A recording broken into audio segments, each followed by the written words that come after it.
Assalamualaikum and hi everyone, my name is Muhammad Adam bin Adnan. Today I'm going to make a presentation on explaining 40 economic terms in a simple but detailed way. First, we will start with the meaning of economics. Economics is the study of how society uses its limited resources. Economics is a social science that deals with the production, distribution and consumption of goods and services. Microeconomics deal with individual and specific unit of economy, whereas macroeconomy deals with economics as a whole. For example, for prices, in microeconomics, they only study about the prices of individual goods and services, whereas in macroeconomics, they study about the average prices and also inflation. In economy, goods are classified differently according to their characteristics and nature. So now we are going to look at some of them. Firstly is the economic goods. Economic goods are limited in supply and they are man-made. They involve cost of production, therefore in order for consumers to obtain them, they have to pay for the goods. Economic goods also involve cost opportunity. And economic goods are divided into two, which are perishable goods and non-perishable goods. Perishable goods means the goods cannot last for a long time, such as usually they are foods such as fruits and vegetables. However, non-perishable goods are goods that can last for a longer time, such as buildings and exercise equipment. The next one is public good. Public goods are goods that everyone in a society can consume and enjoy.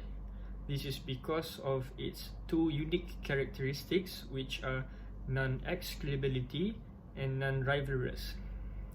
Non-excludability means that no one can be prevented from using the good once it is provided or supplied.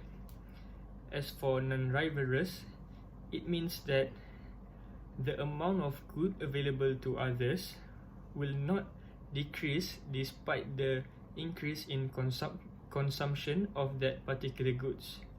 Therefore, people will not have to worry about the goods being insufficient because usually it is enough for everyone to consume it.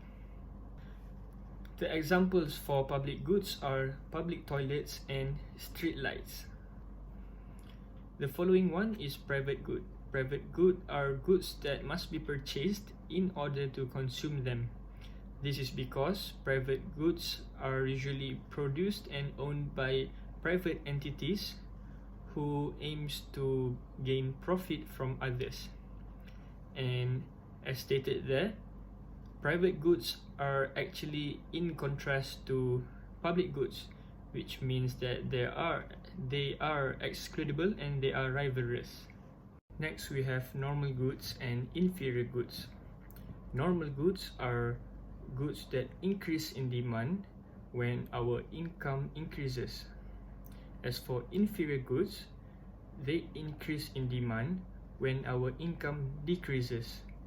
As you can see from the definition, both of these goods are also in contrast to each other. To explain this, when our income increases, we will have more purchasing power. Therefore, we can afford to buy more expensive products. However, when our income decreases, we will try to purchase inferior goods as they are relatively cheaper in price. Examples of both of these goods are spaghetti for normal goods and Maggi for inferior goods. Next, we have merit goods. Merit goods are goods or services that benefit the society in a way that they provide positive externalities. Merit goods are known for being overpriced as well as underproduced. This is because people don't fully recognize their benefits, hence it is underconsumed. Examples of merit goods include healthcare and education. On the other side, we have demerit goods. Demerit goods are goods or services that can bring negative impact or harm towards our society. And demerit goods usually bring out negative externalities, and they are known for being cheap and overproduced. Well, this is a problem that we are facing today because we can see that the demand for demerit goods is increasing. However, the demand for merit goods is decreasing. This is because people tend to ignore the harm that they might receive from demerit goods, since demerit goods are cheaper in price compared to merit goods. Examples of demerit goods are alcohol and junk foods. Traditional economy is an Asian type of economy. Alright, so firstly, traditional economy is located in rural areas, which is far from the cities and towns. Secondly, they are based on customs and traditions. This means that individuals around this type of economy will usually follow what their families or communities or tribes do for a living.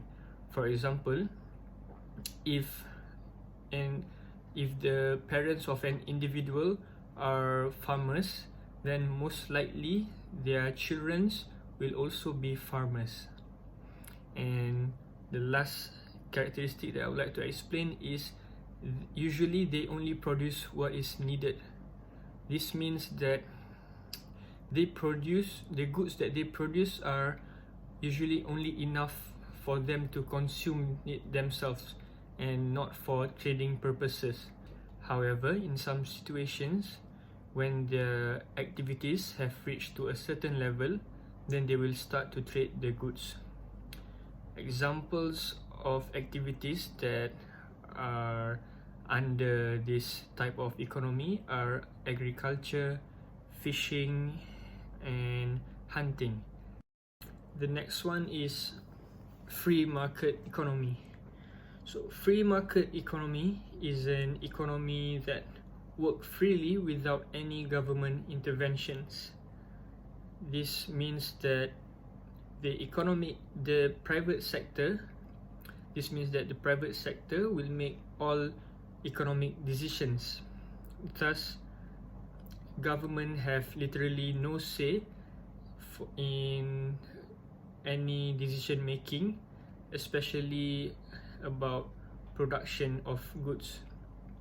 And this type of economy is mostly based on supply and demand mechanisms, which means that price is an important indicator for the producers to know which products are actually in high demand, so they can identify which products should be produced more by them to meet the demand.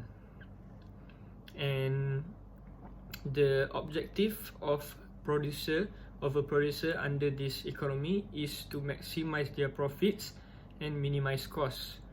On the other hand, consumers' objective is to maximize their satisfaction.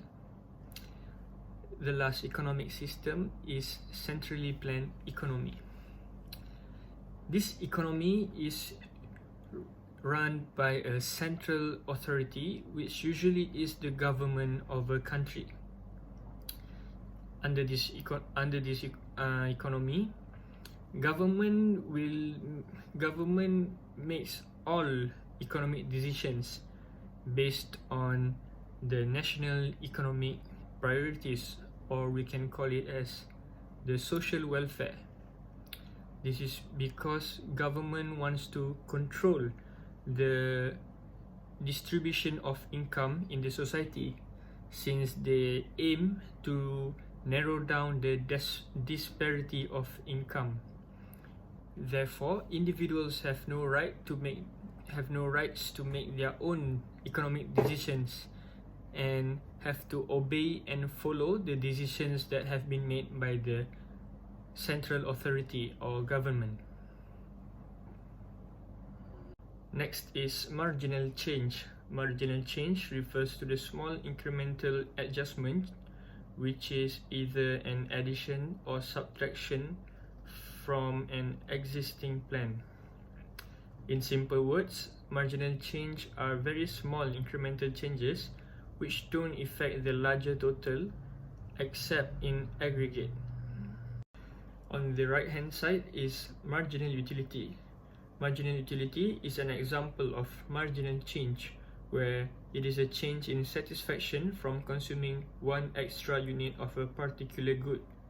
Referring to the table below, when the number of unit increases, then it will change the amount of total utility, and that change is what the amount of change in total utility is what we call as marginal utility of a particular good. Next is utility. The definition of utility in economics refers to the satisfaction that a consumer receives from consuming a product or goods. For example, if my favorite food is nasi lemak, then by consuming or eating nasi lemak, it will increase the amount of utility of that product for me. Scarcity is a basic problem in our economy. It happens when people have unlimited wants, but they have limited resources to either produce or consume the products. Therefore, when this happens, producers or consumers have to make a choice on choosing which one is the best option for them to consume or produce. The next one is opportunity cost. Opportunity cost refers to the number of goods being foregone from choosing the best choice. This is because when we make a decision on what's the best choice, we will give up the benefits of the second best alternative. For instance, if I want to purchase an iPhone and a laptop, I have to make a choice to only purchase one since I have limited funds.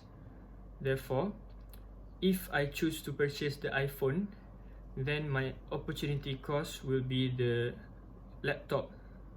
And if I choose to buy the laptop, my opportunity cost will be the iPhone. Now we're going to look at the three basic economic questions. The first one is what to produce.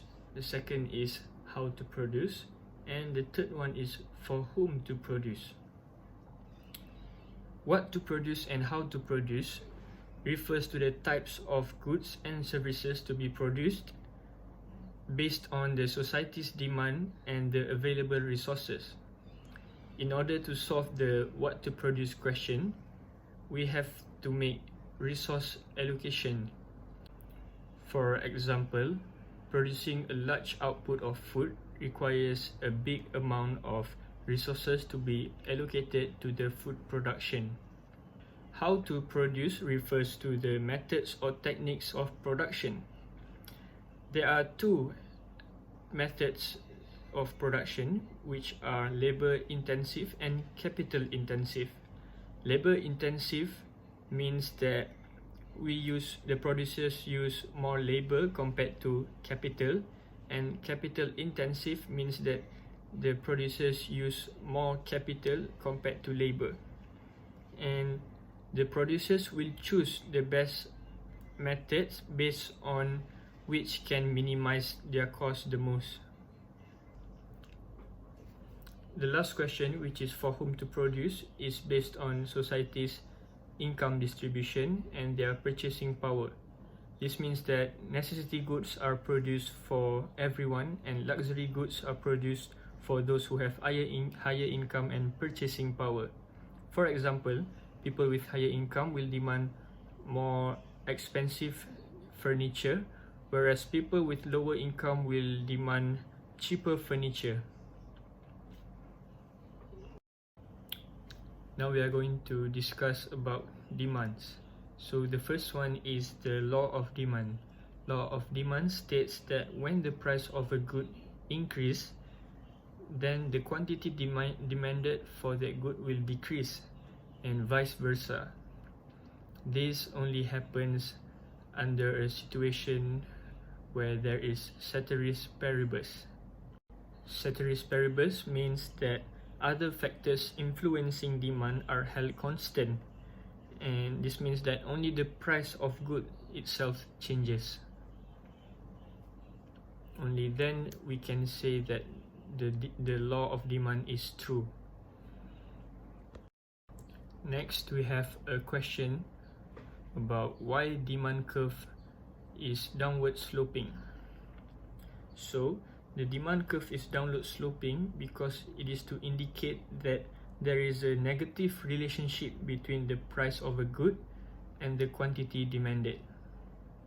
Next is changes of demand curve. Changes of demand curve means that the demand curve can either change by shifting to the right or shifting to the left. The change in demand curve is caused by other factors influencing demand, whereas the price of the good itself remains unchanged.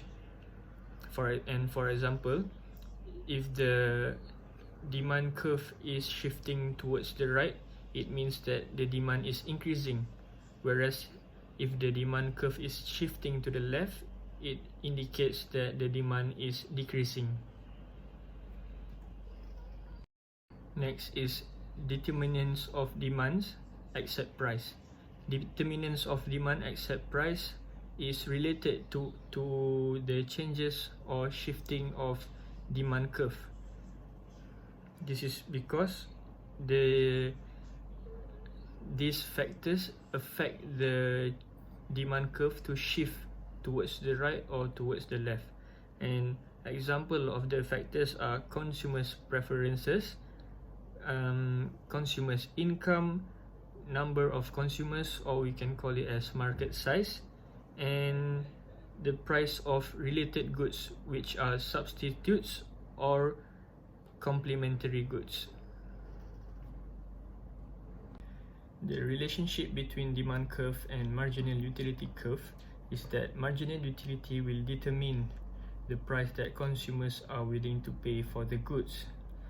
So when the marginal utility is equals to 0, it means that the consumers will be no longer willing to pay for the same price, since their satisfaction level is almost equals to 0, and therefore the consumers will then consider the price at the same price as being expensive, and the demand for that product will then decrease. When the consumers consider that the price is expensive, the demand will then also decrease. In economics, productivity means that the ratio between the output volume and input volume.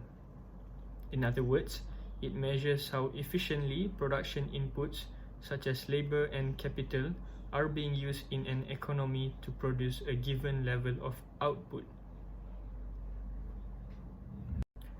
A market is a place where sellers and buyers can meet in order to make transactions. Market can be physical, such as retail outlet, and it also can be virtual, such as e-retailer. Market establish the prices of goods and services that are determined by the supply and demand mechanisms.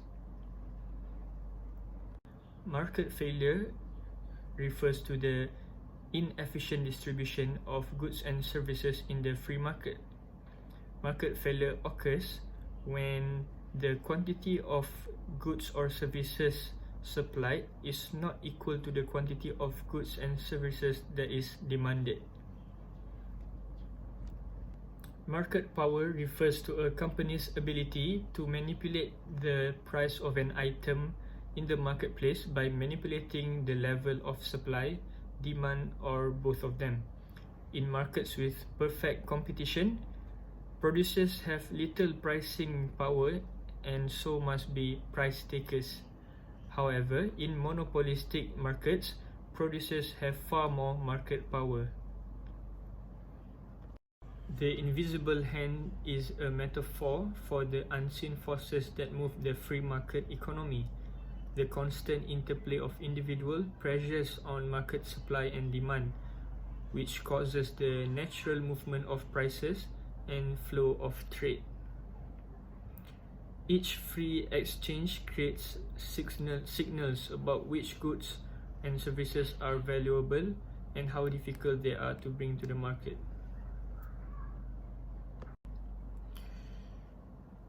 Equity in economy means that the concept idea of fairness in economy.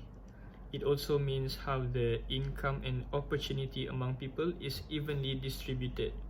For example, in a monopoly market where there is only a single buyer, the other people will sell their labor at a very cheaper rate as compared to a more competitive market. Externality refers to the cost incurred or benefits received by a third party. The externality can either be positive or negative, and they may arise from the production and consumption of goods or services. The third party which receives the externality does not have control over the generation of the cost or benefits. Examples of negative externalities are air and water pollution. An incentive is something that motivates or encourages others to do something. It typically is a reward or a benefit that is given to others when they comply to certain things. A simple example of an incentive is when a seller offers a discount towards a customer. Factors of production is an economic term that describes the input used in the production of goods or services to make an economic profit. These include any resource needed for the creation of goods and services. For examples are land, labor, capital, and entrepreneurship. The term trade-off is often expressed similar to an opportunity cost, which is most preferred as the second best alternative. And a trade-off involves a sacrifice that must be made to get a certain product or experience, similar to opportunity cost. For example, a person gives up the opportunity to buy good A because he made a decision to buy good B. Efficiency means that when all goods or factors of production in an economy are distributed and allocated to their most or maximum valuable users, and waste is eliminated or minimized. Property rights are defined by the legal ownership of resources and how they can be used. Property can be owned by individuals, businesses, or governments. Examples of property rights are patents and copyrights. Rational people are people who are sensible and are able to make decisions based on intelligence rather than emotions. For example, rational people can make a good decision on what to buy. Division of labor is an economic concept which states that dividing the production process into different stages. This is to enable the workers to focus on specific tasks. The result of division of labor is there will be the overall increase of efficiency. There are three main economic sectors in this world. The first one is primary sector, second is secondary sector, and third is tertiary sector. Firstly, for the primary sector, it is the extraction of raw materials from the natural resources, and examples of the activities that are under the primary sector are farming, logging, and fishing. This sector exists more in developing countries compared to the developed countries. As for the secondary sector, it is a continuation from the primary sector, where when the primary sector have extracted the raw materials, they will pass them to the secondary sector, which will use and utilize the raw materials and turn them into products. So we can say that it is a production of goods from the raw materials, and this sector is very important in our for our economic growth. Examples are car manufacturing and textile production. The tertiary sector of the economy is also known as the service sector. It is the last sector out of the three, and it completes the cycle. It is known as the service sector because it provides a variety of services such as transportation and healthcare.